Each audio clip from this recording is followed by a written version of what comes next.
भेड़िया और 7 छोटी बकरियां। एक बार की बात है, एक हरे भरे जंगल में एक भेड़िया घूमता था। वो हर समय भूखा रहता था। वो बहुत कुछ खाता, लेकिन उसकी भूख फिर भी नहीं मिटती थी। मुझे फिर से भूख लग रही है। इसलिए दिन रात वो शिकार का पीछा करते हुए जंगल में भटकता रहता। एक दिन भूखे भेड़िए को एक छोटी सी झोपड़ी दिखाई दी। वो ध्यान से और चुपचाप वहां गया। पास जाने पर उसने पेड़ों में से देखा कि झोपड़ी में एक बकरी माँ और उसके 7 बच्चे रहते हैं। ओह, मुझे तो पूरे हफ्ते भर का खाना मिल गया। चालाक भेड़िया वहीं इंतजार में पड़ा रहा और सुबह तक झोपड़ी की जासूसी करता रहा। सुबह माँ बकरी अपने 7 बच्चों को चूमकर घर से जाने ही वाली थी। मेरे बच्चों, मैं अब कुछ खाना खरीदने के लिए बाजार जा रही हूँ। ध्यान से रहना और किसी के लिए भी दरवाजा मत खोलना। ठीक है। बकरी माँ बाजार जाने के लिए घर से निकले। उस समय भेड़िया चुपके से झोपड़ी को देख रहा था। इस अच्छे मौके को देखते ही वो कूदकर बाहर आया, लेकिन उसे छोटी बकरियों को मूर्ख बनाने के लिए एक आइडिया की जरूरत थी। इन बकरियों को पकड़ने की सबसे अच्छी तरकीब है कि मैं अपना रूप बदल लूं। भेड़िए ने पहले एक पुरानी पोशाक पहनी। उसने अपने कान नीचे खींच लिए और शाखाओं से बकरी के 2 सींग बनाकर अपने सर पर रख लिए। फिर अपने पैरों को आटे से ढककर उसने किसी ऐसे घर से एक ताजा और गर्म सेब पाई चुराई जिसे वो नहीं जानता था। और अब मैं अपनी आवाज भी कुछ इस तरह बदल लेता हूँ। मैं कितना शातिर हूँ। भेड़िया धीरे धीरे झोपड़ी के सामने गया और 3 बार दरवाजा खटखटाया। आवाज सुनकर छोटी बकरियां तुरंत दरवाजे की तरफ दौड़ी। उनमें से एक उत्साह से दरवाजा खोलने जा रही थी, लेकिन दूसरी छोटी बकरी ने उसे चेतावनी दी। रुको, तुम्हें ऐसे ही दरवाजा नहीं खोलना चाहिए। पहले तुम्हें पूछना होगा कौन है। बाहर कौन है? मैं हूँ तुम्हारी दादी माँ। मैं तुम्हें पार्क में ले जाने आई हूँ। हमारी दादी बहुत दूर रहती है। आप वो नहीं हो सकती। ओह बच्चों, ये कितना लंबा सफर रहा। शाबाश, अब जल्दी से दरवाजा खोलो और सब लोग पार्क चलते हैं। जब भेड़िए ने ऐसा कहा तो छोटी बकरियों ने दरवाजे के नीचे भेड़िए के पैरों की ओर देखा। देखो, उसके पैर सफेद हैं, हमारे जैसे। हाँ, पर उसके नाखून भेड़िए की तरह लंबे हैं। जब छोटी बकरियों ने फिर से दरवाजा नहीं खोला तो भेड़िए ने उन्हें सेब की पाई सुंघाई। देखो, मैं तुम्हारी सबसे पसंदीदा एप्पल पाई लाई हूँ। और भेड़ियों को एप्पल पाई बनानी बिल्कुल नहीं आती। बकरियों ने सेब की पाई को सूंघा और उत्साहित होकर दरवाजा खोल दिया। उनमें से कोई नहीं समझ पाया कि वो भेष बदलकर भेड़िया है। चलो दादी माँ, पार्क चलते हैं। जब हम लौटेंगे तो हम अपनी एप्पल पाई खाएंगे। छोटी बकरियां और भेड़िया झोपड़ी से चले गए। मुझे बहुत भूख लगी है। मैं खुद को रोक नहीं पा रहा। जब बकरियां खुशी खुशी चल रही थीं, भेड़िए की पोशाक एक पेड़ की शाखा में फंस गई। पोशाक धीरे धीरे भेड़िए पर से उतरने लगी और छोटी बकरियां भेड़िए के भयानक फर को देखकर हैरान रह गईं।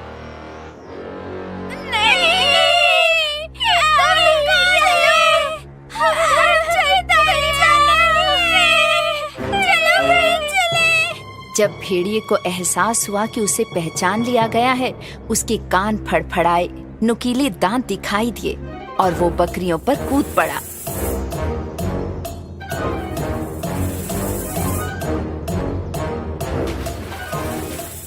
उसने उन सभी को एक एक करके पकड़ा।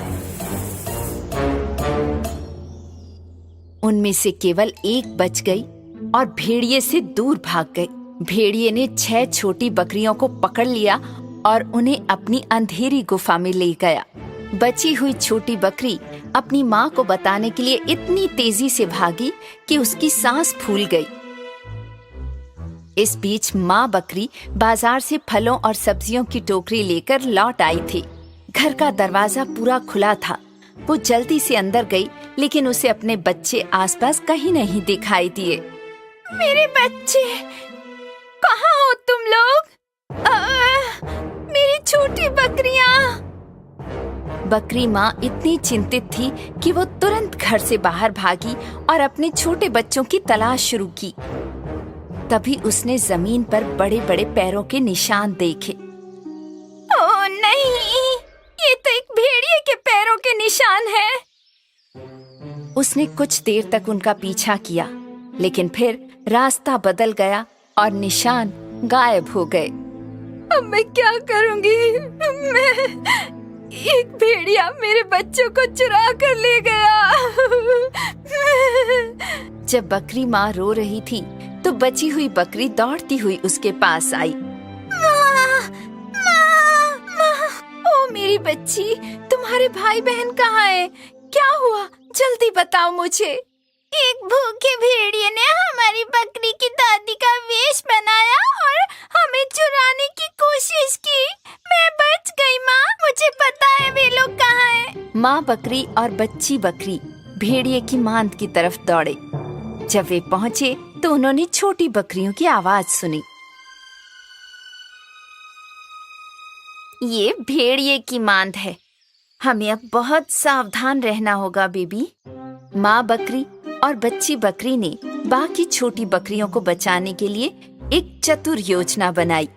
वे दोनों भेड़िए के घर के सामने खड़े हो गए और अपने हाथों से अंदर की ओर एक विशाल भालू की छाया बना ली।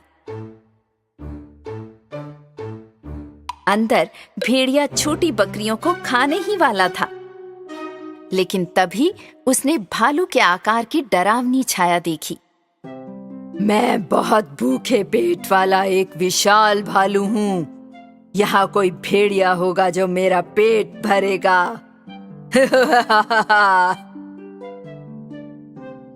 भेड़िया इतना डर गया था कि भालू उसे खा जाएगा कि वो तुरंत अपनी मांद से बाहर भागने लगा।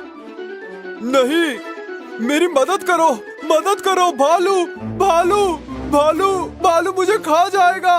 मेरी मदद करो, बचाओ मुझे। भेड़िए को भागता देख छोटी बकरियां खुशी से झूम उठी और अपनी माँ के गले से लग गईं। भाग गया भेड़िया, भाग गया, भाग गया, भेड़िया, भाग गया। और तब से माँ बकरी और उसके 7 बच्चे जंगल में अपनी झोपड़ी में भेड़िए से दूर एक शांतिपूर्ण जीवन बिताने लगे।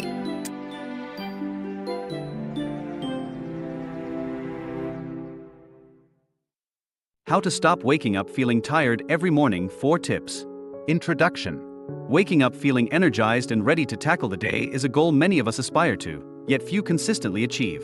How often do you spring out of bed, full of vigor, without hitting the snooze button? For many, the scenario of going to bed early only to wake up exhausted is all too familiar. This article explores 4 key strategies to help you break free from the cycle of morning fatigue and start your days with renewed energy and enthusiasm. Understanding morning fatigue. Before diving into the solutions, it's important to recognize that multiple factors contribute to how you feel upon waking. Your energy levels in the morning are influenced by various elements, including sleep duration and quality, sleep cycle timing, hydration levels, physical activity, evening habits, environmental factors. By addressing these elements, you can significantly improve your morning energy levels and overall well-being. Tip 1. Stop snoozing. The snooze button trap. The snooze button, while tempting, is one of the biggest culprits in morning fatigue. Here's why. Snoozing doesn't provide quality sleep. It disrupts your natural sleep cycles.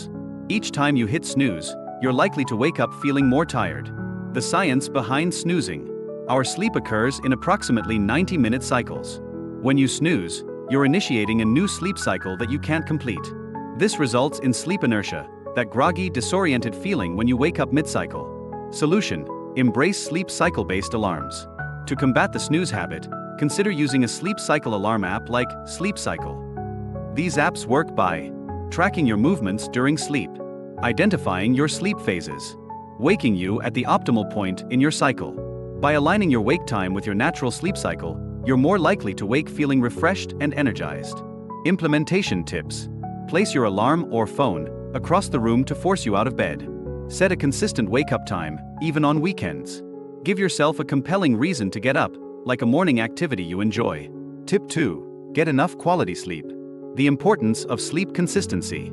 Consistent sleep patterns are crucial for feeling energized in the morning. This means going to bed at the same time every night, waking up at the same time every morning, maintaining this schedule 7 days a week, finding your optimal sleep duration. Everyone's sleep needs are different. To discover your personal optimal sleep duration, go to bed at the same time every night for a week. Allow yourself to wake up naturally, without an alarm. Record the number of hours you slept each night. At the end of the week, calculate your average sleep duration. This average represents your body's natural sleep requirement. Use this information to set your ideal bedtime based on your required wake-up time, creating a sleep-friendly environment. To enhance sleep quality, keep your bedroom cool, around 65 degrees Fahrenheit or 18 degrees Celsius. Ensure the room is dark and quiet.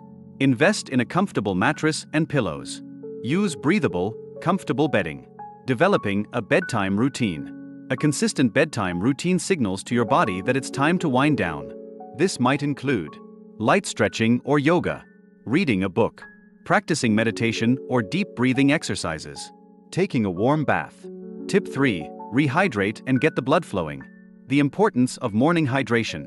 After 6 to 8 hours without water, your body is naturally dehydrated upon waking. This dehydration contributes significantly to morning fatigue. Hydration strategy.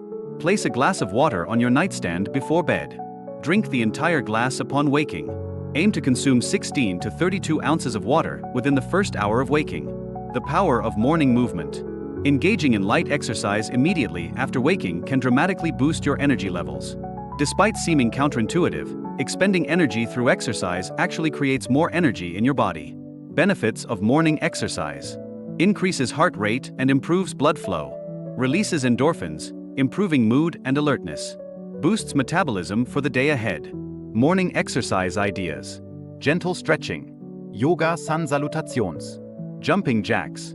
Bodyweight exercises like push-ups or squats. A brisk walk around the block. Remember, the goal is to get moving, not to complete an intense workout. Even 5 to 10 minutes of light activity can make a significant difference in your morning energy levels. Tip 4. Avoid screens before bed. The blue light problem. The artificial blue light emitted by electronic devices like smartphones, tablets, computers, and TVs can severely disrupt your sleep patterns.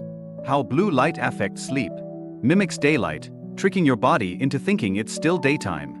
Suppresses the production of melatonin, the sleep-inducing hormone. Disrupts your circadian rhythm, your body's internal clock. Creating a screen-free evening routine. To optimize your sleep quality, avoid all screens for at least 2 hours before bedtime. Replace evening screen time with relaxing activities like reading, listening to calming music, or engaging in quiet conversation. Tech solutions for night owls. If completely avoiding screens in the evening is impractical, use blue light filtering apps. Twilight for Android devices. F.Lux for computers. Built-in features like night shift on iOS devices. Invest in blue light blocking glasses for evening screen use. Adjust device settings to reduce brightness and use night mode where available. Creating a sleep-promoting environment. Beyond avoiding screens, create an environment conducive to sleep. Use warm, dim lighting in the evening. Gradually reduce light exposure as bedtime approaches.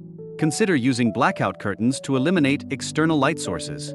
Conclusion: crafting your perfect morning routine. Implementing these 4 tips can significantly improve your morning energy levels and overall quality of life. Remember, stop relying on the snooze button and wake up with your natural sleep cycle. Establish consistent sleep patterns and find your optimal sleep duration.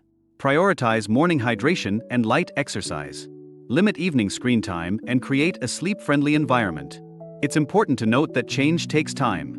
Be patient with yourself as you implement these strategies, and don't expect overnight miracles. Consistency is key. Stick with these habits, and over time, you'll likely find yourself waking up with more energy and enthusiasm for the day ahead.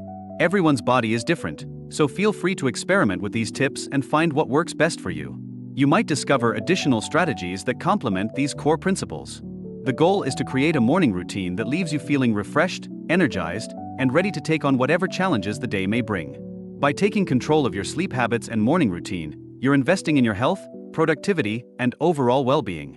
Here's to mornings full of energy and days full of potential.